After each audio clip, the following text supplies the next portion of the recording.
From a Distance, chapter 16, because it is Final Fantasy 16, this is why we are reading the 16th chapter, at least a little bit. The Fall of the Bearers. The emergence of the first magic adepts was wildly heralded as a gift from the gods. Yes, that's what I would say too, it's a gift, so be grateful for the gift. Indeed, the title with which those with the gift came to be commonly known is most likely a contraction of Bearer of the Heavenly Blessing, the wording used by the tribunes of the time. Those born with the blessing were lauded as living crystals and granted high office and plentiful reward for their status as chosen ones. This sounds more like it. So I'm curious to see when this whole slavery ordeal came into place. Over the years, this reverence for their kind would become a full-fledged religion led by the bearers themselves, a development that would prove fateful. The diverse nations of the time were unanimous of their disapproval of the founding of the church, while the authorities had for years welcomed bearers into positions of power in their own structures of state. They were mistrusting of an organization led by bearers for bearers. Efforts were immediately made to chasten the church and its followers, banning members from holding office, evicting adherents from their homes, and breaking up meeting by force. The church responded by forming a volunteer army to resist this persecution, and yet it continued, creating a cycle of ever-increasing bloodshed and rancor, and a growing rift between those born with the blessing and those without. What began with beatings and street clashes would eventually spill over into an all-out war that consumed the greater part of the twins for nigh a generation and decimated the population of men and bearers both. The deluge of blood that stained the land crimson and left an even more lasting mark upon the minds of Valestian people.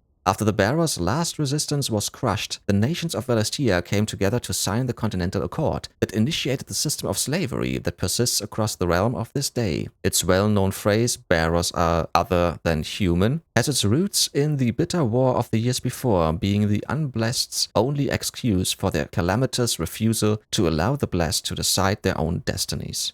Leaving so soon, stranger. We've been watching you. Who are you? From a distance, so to speak. Ha! Subtle. Bad joke. I know who you are.